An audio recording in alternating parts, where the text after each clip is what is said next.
Hello everyone, Samida back here again. I hope you are all well. Welcome back to the series. We are episode 52.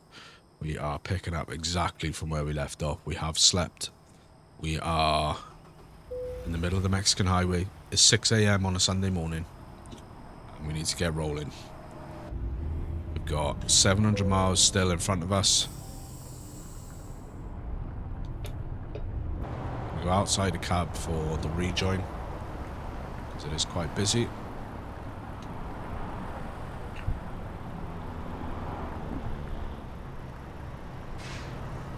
There we are, creep out. Right, cool.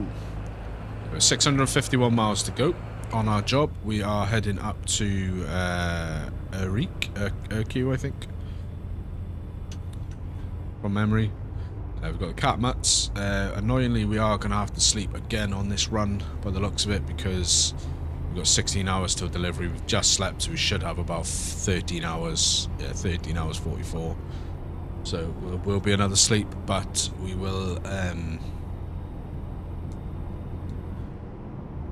do it all on this episode. This might be a slightly longer one than the last couple, but I hope you've enjoyed the episodes that have been coming. I said in the last episode, I think, that some of the... Oh, bruv, you're going to have to let me in.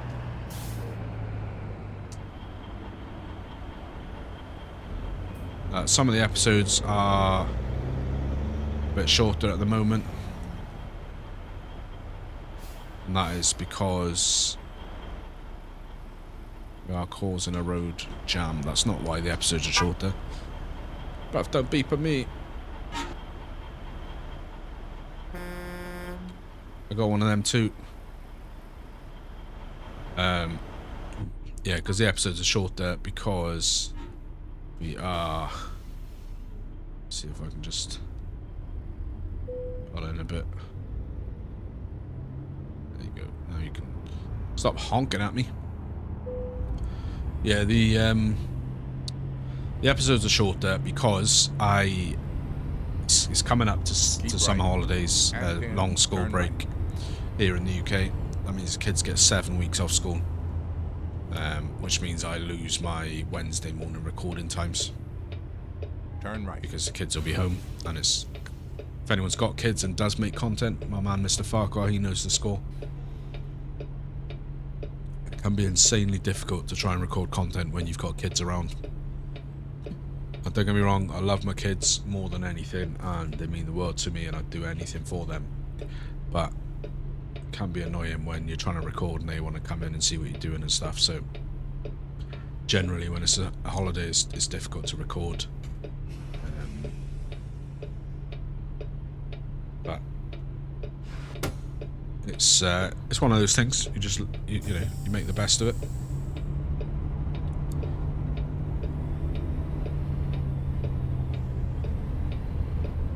We turning down here. Yep.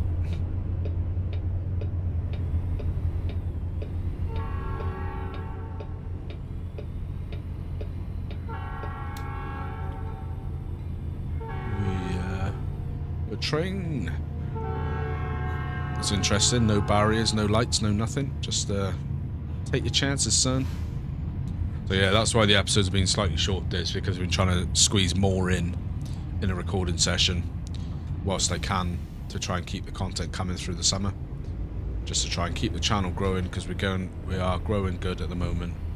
We're close to, well, we may even be at 300 subscribers, I'm not sure. At the time of recording, we are 292.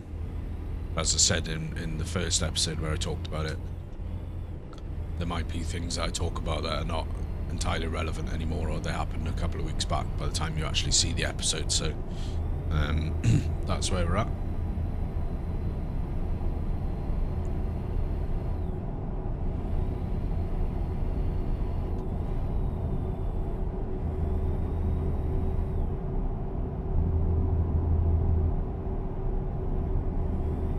The series is going really well so far, which is good. One thing I haven't talked about for a while actually is the VTC, more for me.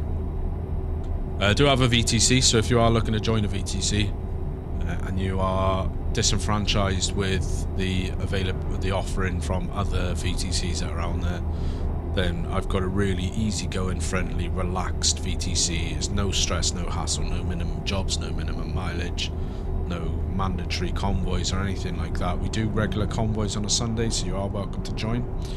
There is a link always in the description to my Discord. Join me in there. Come and say hi to everyone. Come and join the VTC, and you can come and roll with us if you want to. Like I said, I was looking to join a VTC, joined a few, looked at the terms and conditions or the whatever, and it was all like, you've got to do 5,000 miles a month, you've got to do 2,000 miles a week, or whatever. And I thought, you know what, I work full time, I've got a hard enough job, working full time, looking after my family and recording my own content as it is, so I don't particularly want to then have to be answerable to some guy on the internet over a game. And the reason I wanted to join a VTC was just to add a little bit of extra immersion to the game, which I didn't. I felt like those VTCs, and I'm not going to name any, because most of them are the same, to be honest. I just found that those VTCs were all a bit much, and I just thought, you know what, I'm not really in for this. Just give me, So I started looking into how easy it was to set up my own VTC. Turns out it's pretty easy. And we get to bypass that way station, thankfully. Yeah, it turns out it's pretty easy. And set it up, put the word out. Certain people join straight away. And people, it's been a steady stream of people. I think at present we're about 16, 17 members. Some more active than others, and that's absolutely no trouble at all. Like I said, there's literally no minimums, no maximums. If you don't do any jobs in that month, that's absolutely no stress. If you can do 100 jobs in that month, that's just bloody awesome. Keep right. But there's no hassle. Right. So if you do want to join, we're a friendly bunch of guys. Like I said, we do the convoys. Convoys are a good laugh. They're on a Sunday. They get live streamed. Right. Sometimes others do impromptu streams, convoys and stuff, and they're at a loose end and they want to hang out, which you're more than welcome to do. But it's, I do a company, I suppose owner of the company hosted one on a Sunday, which we stream on YouTube.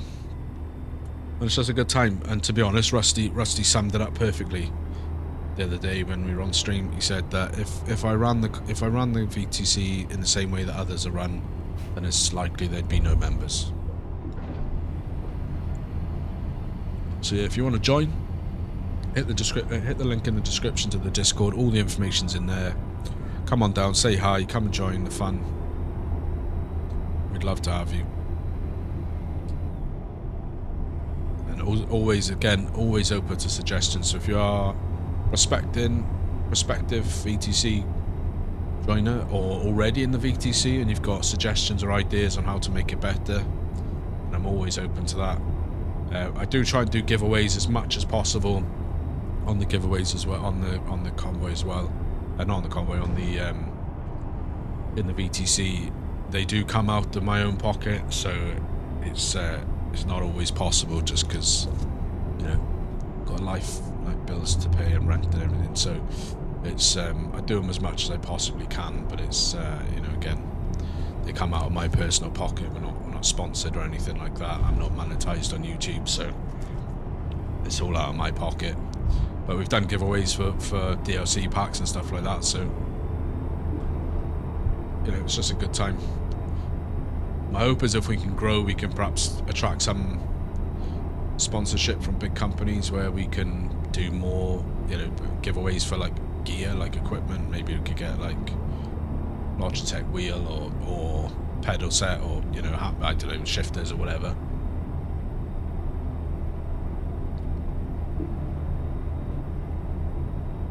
Yeah, we'll see how it pans out. It's yeah, I'm pleased with the way it's going for sure.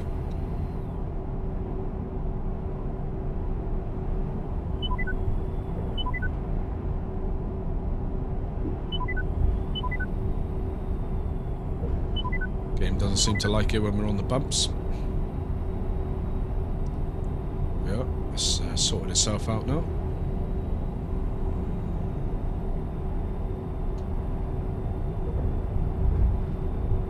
570 miles out from delivery, so we're strapping.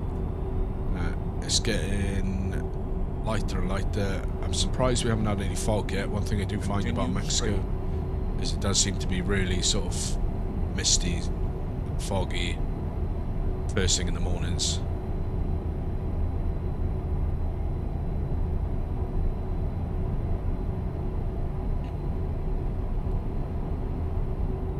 At present, we haven't had any mist or fog yet, which is good. Because when I say it's misty and foggy, it's misty and foggy. It's, you know, very poor visibility for about an hour in the morning.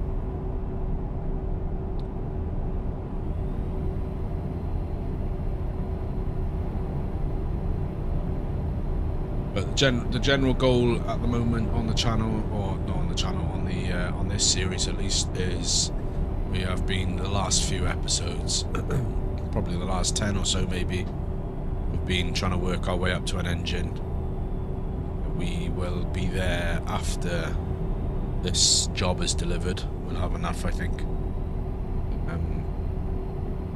Then aside from that, the goal is to get back to the mainland USA.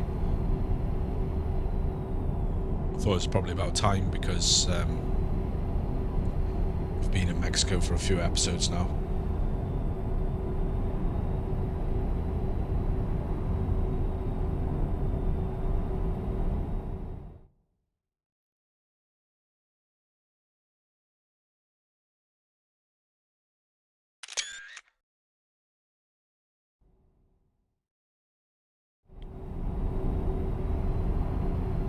So yeah, I thought it was about high time we ended up back into the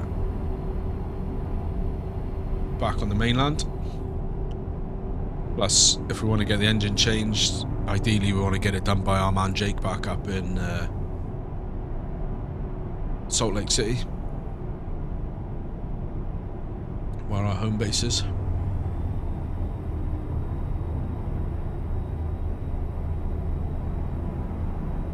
We'll try and job on back up to there. And obviously the more jobs we do, the more money we'll have, and then be a case of perhaps we'll look at getting some other parts as well. You know, like getting some of the smaller items changed, like the mirrors and stuff. I think after we've done the engine, I think probably what makes the most sense is to get the chassis done. Because then that'll be sort of the last big job done. Because the chassis is going to be about 20,000. So if we can get that done, and the engine's been done, we already had new wheels anyway, so that's done anyway. And then it'll just be things like getting the cab done, getting a new paint job, getting, you know, new parts for the rusted parts. I'd quite like to get lights on the roof, that kind of stuff. So yeah, I think to me what probably makes the most sense right now is to get the engine done, because that's the biggest bugbear of mine since we started the series. It's only a 370 horsepower motor.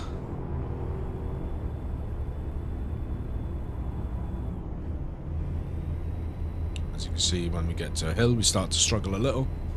So we can bump that up to 500, which is the plan.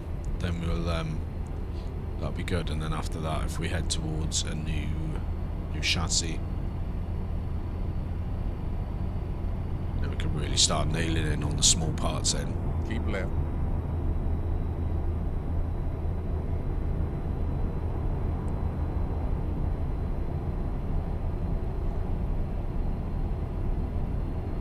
I did sort of have a thought the other day. So when ATS updated to 1.50, there was a few days where I thought that I was going to have to, this truck wasn't compatible with 1.50, so I was going to have to sell the truck, or we'll roll back the save, sell the truck, and then kind of figure out what to do from there. So one of the thoughts that I did have was I sold the truck, so I did actually end up selling the truck before I started messing around with the mod and managed to get it working. So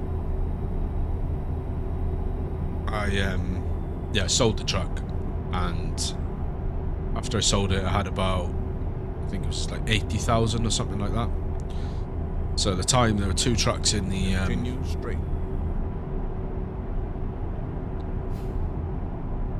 there were two trucks in the used truck market that I could have bought.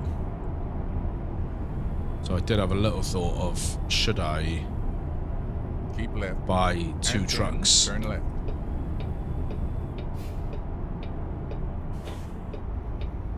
Buy two trucks, run one Turn myself, and then pay attention.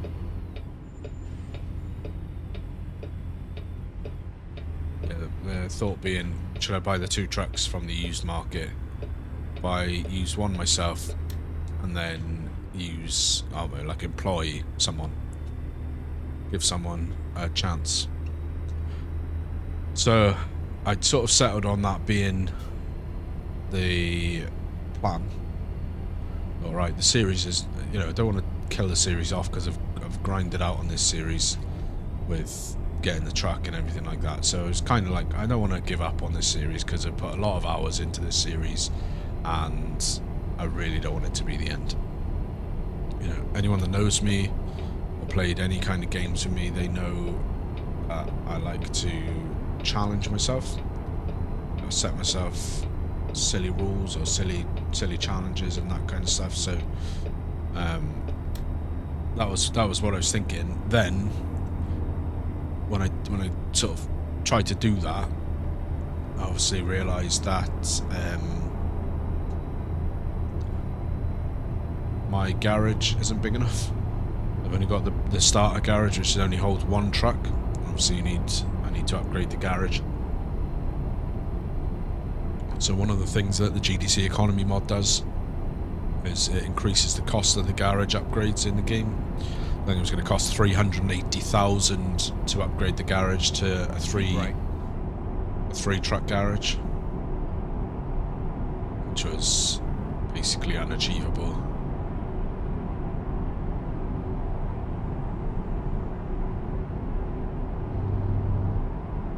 But if you think that's something, the point of telling you is, if you think that's something you'd like to see, is me getting a garage upgrade and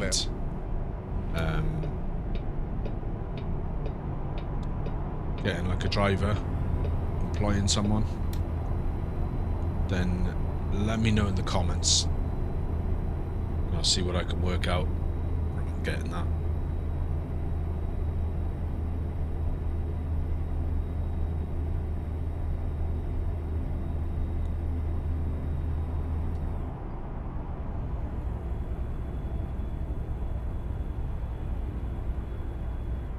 Because obviously there'll come a time when the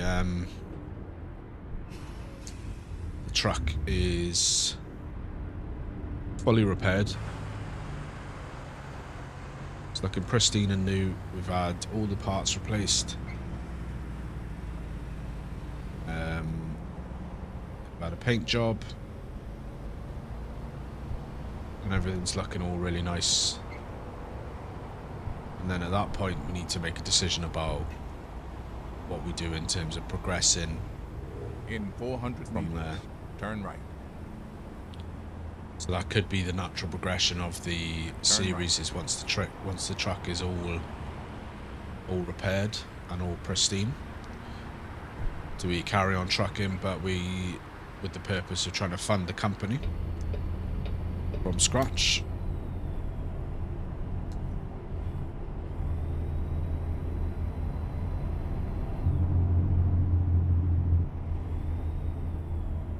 Let me know what you think in the comments. We're a ways away anyway, but I'm just trying to sort of think ahead so that it doesn't creep up and all of a sudden the truck is completely restored, and we're back to, you know, we're just trucking then. So, or maybe that's what you want. Maybe you just want once the truck is restored, maybe you just want us to keep on trucking.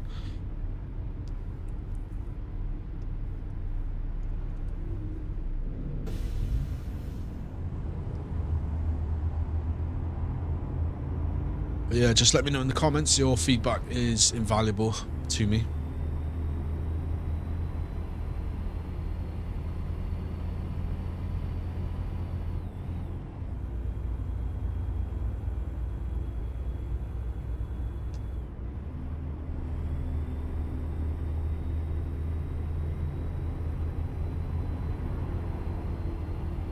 La Sierra.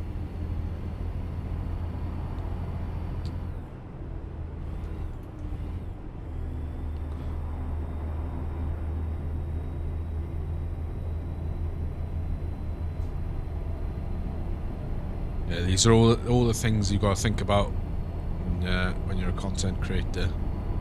I mean, I still laugh at calling myself that. I don't really generally like to, because I just make videos. I'm not, you know, a big time or anything like that, but yeah, these are all things I, you know, try in the vein of trying to make content that you guys will enjoy watching. These are the sort of things to think about.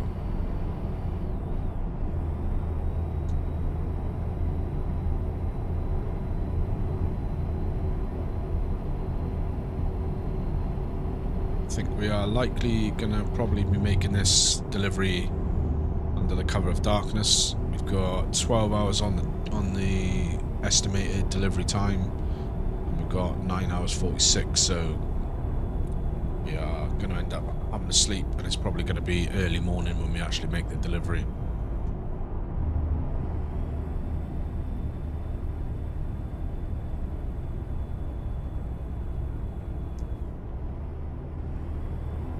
It's going to be pretty sweet to get a bigger engine in this, and hopefully not struggle as much on the hills.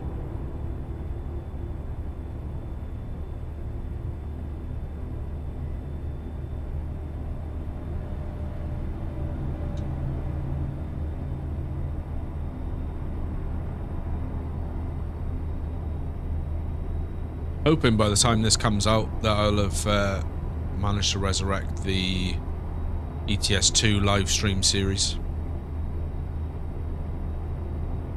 where the goal on that series was driving around Europe and Africa with a truck 1989 or before, and all the jobs had to be under 320 miles.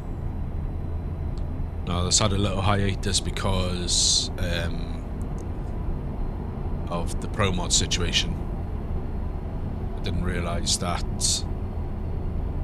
Pro Mods had made the newest ETS2 DLC requirement. So, because I didn't buy it at the time that it came out, because I was still using Pro Mods and it wasn't working then, I didn't have it. So I'm hoping by the time that this comes out, I'll have been able to slot in a stream and find time to update that game with the new DLC and with the new Pro Mods, and resurrect that series.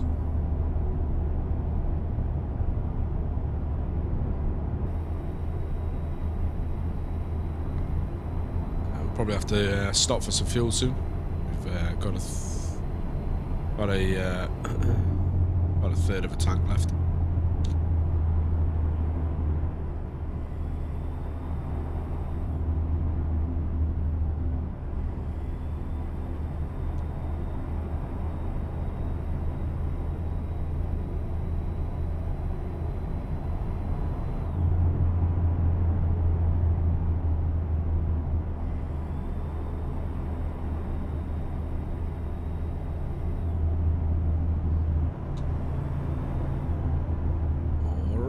Let's go. Walgreens.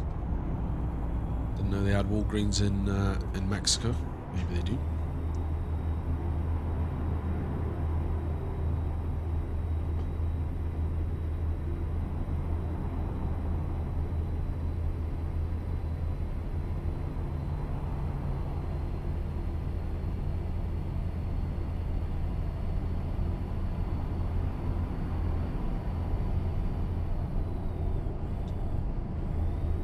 Yeah, I think if we end up on this this job, if we end up on road that I think we're going on, I think it's going to get really twisty, turny, hilly.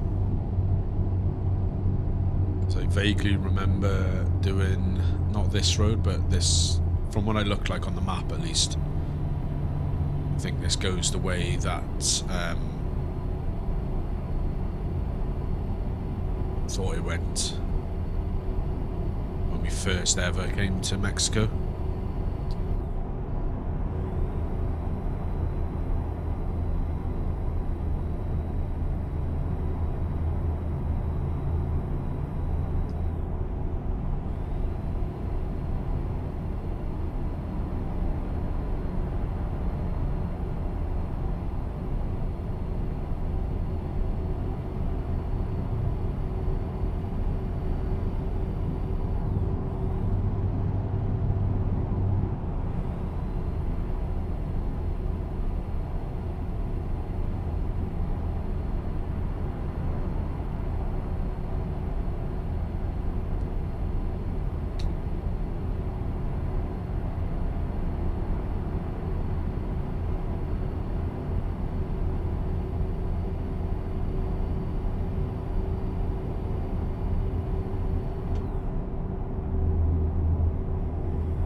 Discovered. As you can tell, I don't speak Spanish.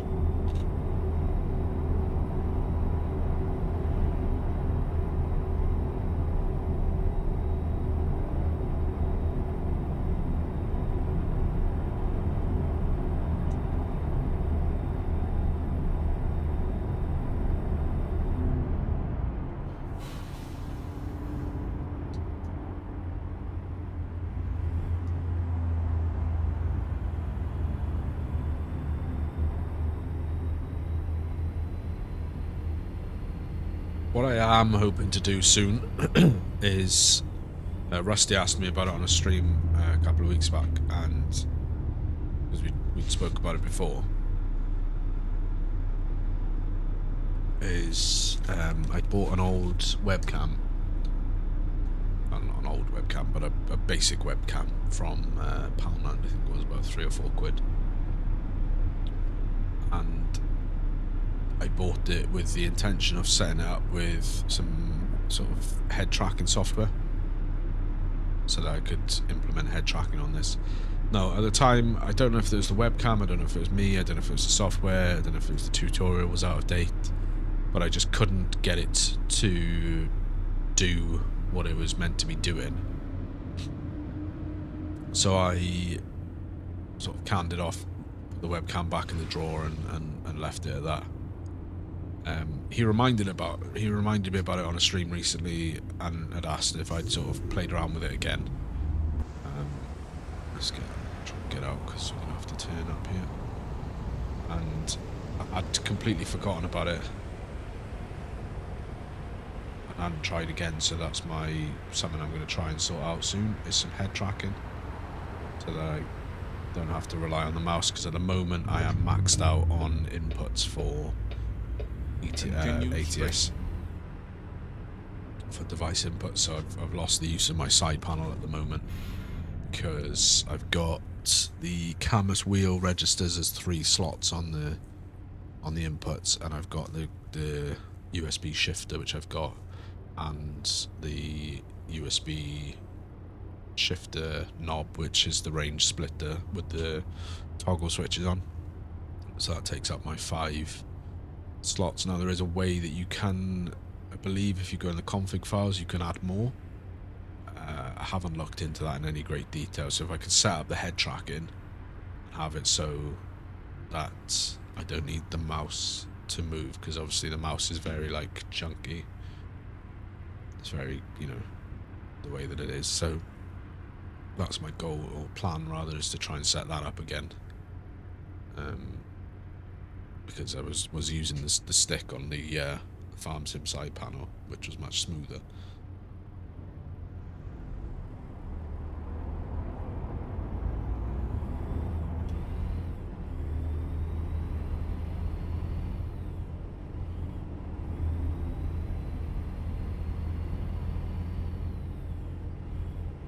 Continue straight.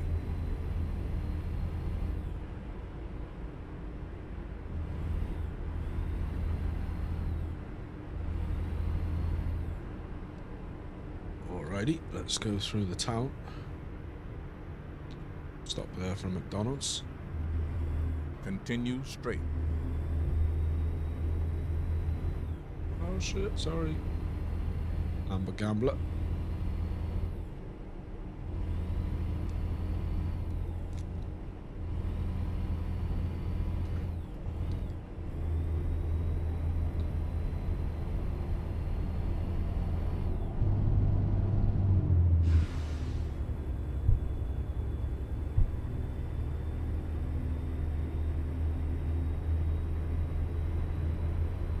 Alrighty. So through that town, that's one down. 400 miles to go.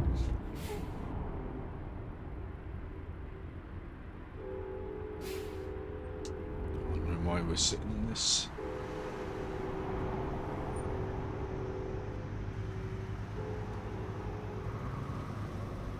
Let's go over in this lane where there's not as much traffic. Let's get over here.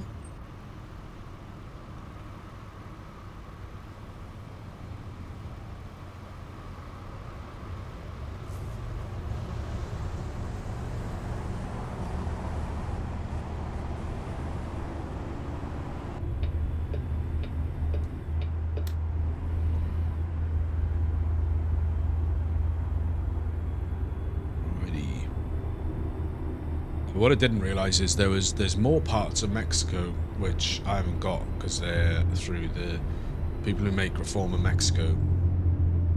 They've got a Patreon page and they've released some Patreon paid subscriber only areas. So I might, depending on how we progress, I might try and pick some of those up.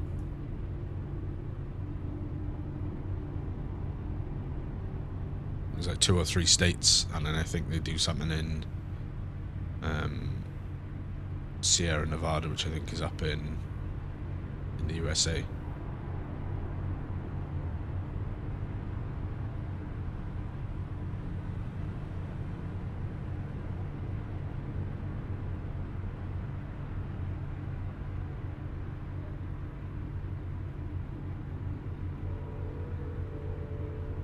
This is not ideal, mate, because you're blocking up the road.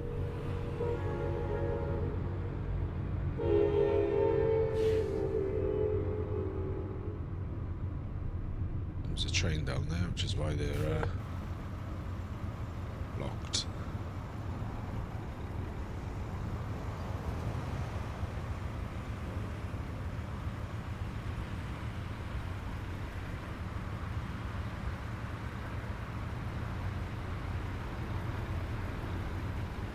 If that black car up there could just move up a little bit, that would be awesome.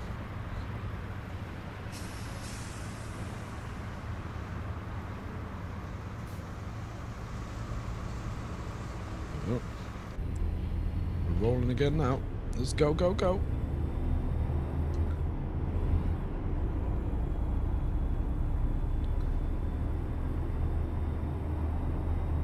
I'll tell you what I'm really struggling with at the moment is something to watch on the TV in the evenings when I'm not recording or not editing or not streaming. Seems to be a real lack of any like good quality series to watch at the moment. Like I love a series. It's good to sort of watch an episode or two a night, depending what's on. But yeah, just seem to be really struggling with something to watch. So if you've got any recommendations for me at all, I'm pretty well open to most genres. I like comedy, action,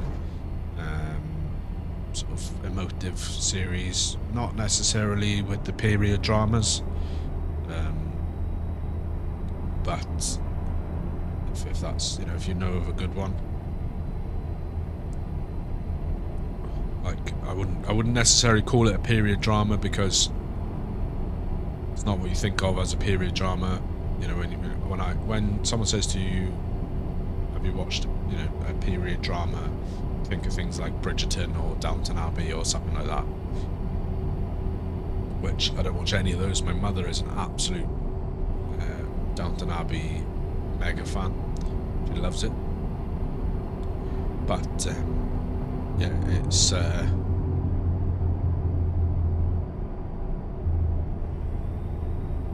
not my cup of tea. But the closest thing to a period drama I absolutely love, it's my favourite show, is Peaky Blinders. In 400 meters, turn left. So I've watched that.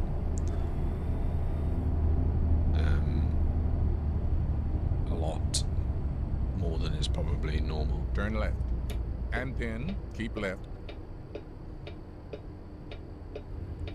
Keep left. And then turn left.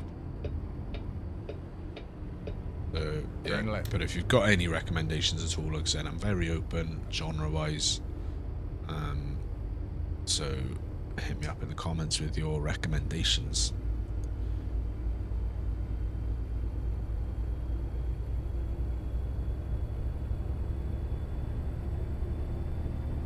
We did watch a documentary the other day. I think it's called "Tell Them You Love Me" or something like that. I think it was called. It was based on a real life story, and it was about a woman in America who was like a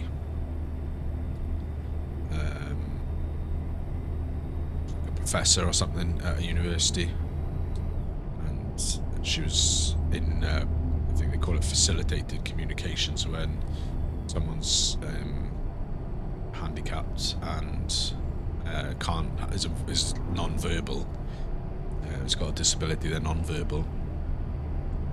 Facilitated communication, they say, is a way of them being able to communicate with the help of a facilitator, a person, and then like a keyboard or a paper keyboard or whatever, and then the facilitator holds their arm so they can move it to where they are wanting to say. That was a bit of a controversial thing because there's been studies done where they claim that it's not actually the person that's communicating, it's the facilitator that's doing it, which, having watched the documentary, I am probably inclined to agree that it's perhaps not, in most cases, it's perhaps not the actual person communicating, it's the facilitator doing it themselves.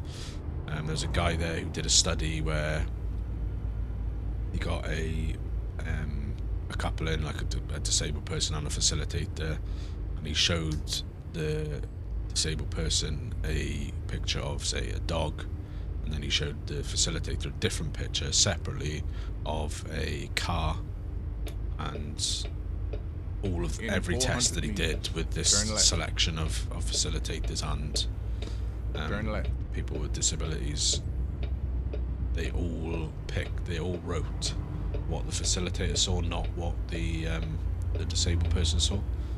So, like I say, it's somewhat ambiguous. But anyway, the documentary was about this professor who she ended up having a relationship with a man that she was being the facilitator for, and yeah, she ended up going to jail for a little bit for, I think it was a couple of years. I think she ended up getting out on a plea deal in the end, but yeah, it was about the whole thing. So yeah, if you're interested in documentaries, then I would recommend it. It's a bit of a slow burner, but it's a fascinating look into the world of facilitated communication, and obviously there's this story behind it of this woman who ended up in a relationship with one of the people that she was facilitating for. She had, she was married, she had 2 kids and everything. She lost everything. She lost the job, she lost the teaching, all of that stuff. So it was it's a crazy story, but it's called Tell Them You Love Me. It's on, I think, Sky Documentaries or something. It's probably on like Netflix or Now TV or something like that as well. But it was crazy.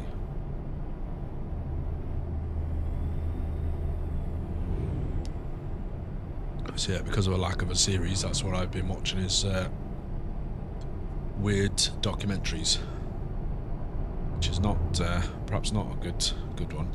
One series I have been watching actually, which is I really enjoyed, is Barbecue Showdown on Netflix. I'm a big barbecue fan. I enjoy firing up the grill. I've got a smoker as well, so enjoy firing that up, smoking some ribs and stuff.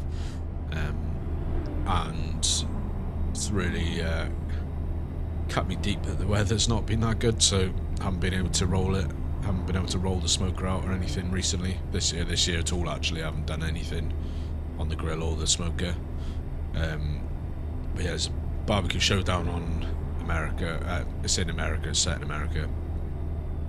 And it's, if you've ever seen Great British Bake Off, it's basically like that but for barbecue. So there's eight contestants on the first week, and then they get set a challenge. They've all got smokers, they've all got grills, there's like fire pits and stuff to cook in, and yeah, they get set a challenge like cook a brisket, cook ribs, beef diner ribs or a whole hog or whatever, and so I've been watching that to get my barbecue fix. That's on Netflix in the UK. I've watched the first season entirely. I'm about 3 episodes into season 2.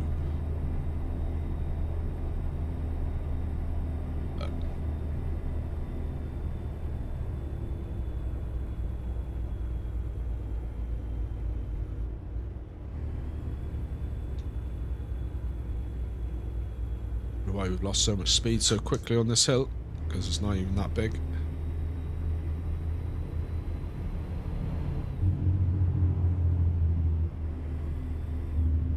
What's going on here?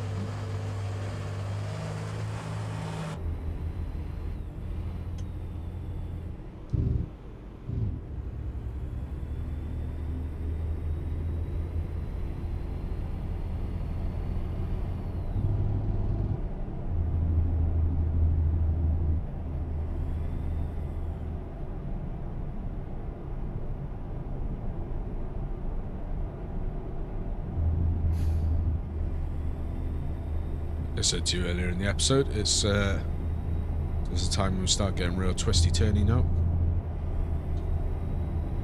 These aren't the roads that I thought we were going down, but they are twisty turny nonetheless. This is where we start losing a lot of time because it's speed limited, and once you slow down for traffic or anything like that, it's a lot harder to get back up to speed.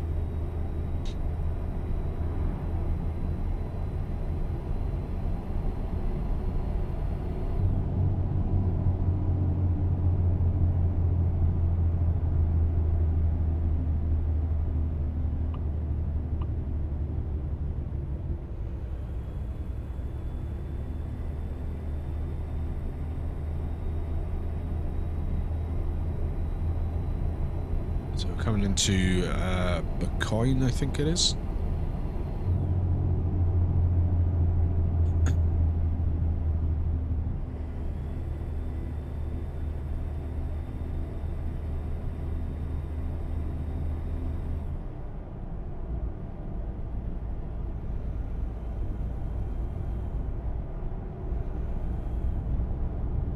In 400 meters, turn right. Alrighty, turning right. Thanks, Morgan. Bocoina is what it is. Turn right. Are we stuck here, guys, or?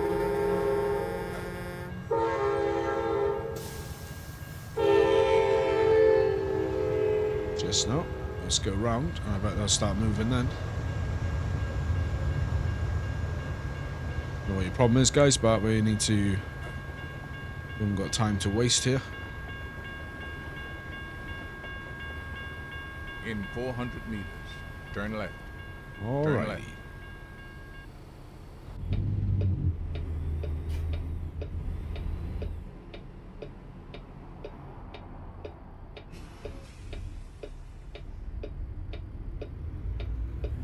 Let's go.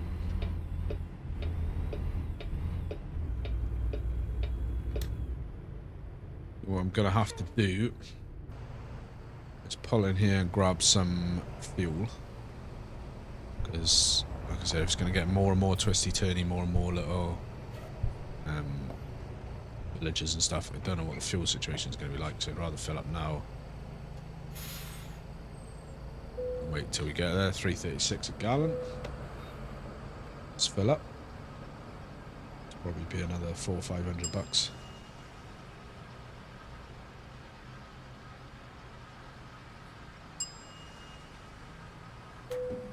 513 down.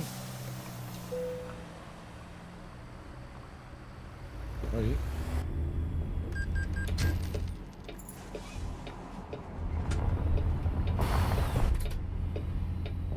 Let's roll. So 299 miles to go.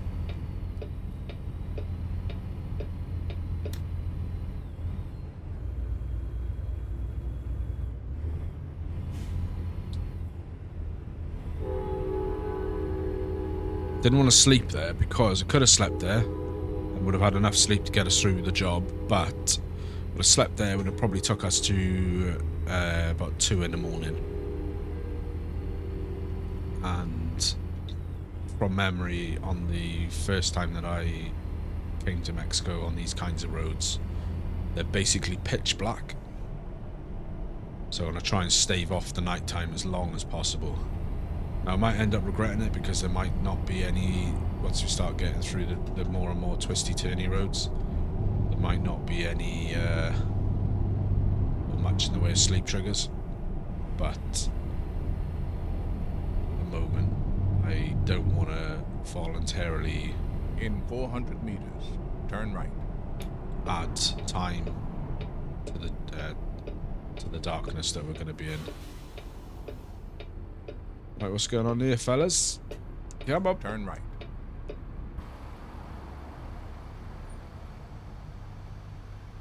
That red card up there.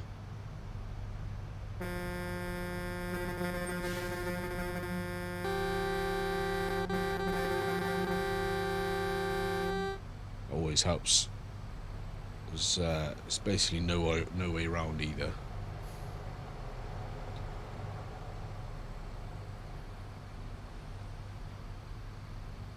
Come on.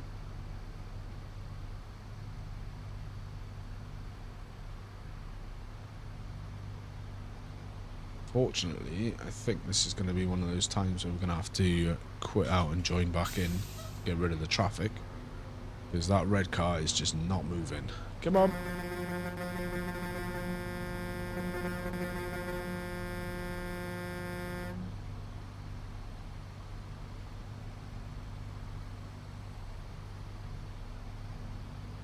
What's happened here, to be honest, is that red car's stopped too far, that blue car can't go, and then obviously everything's backing up behind it. So, fortunately, we are going to have to quit out and, yeah, I think,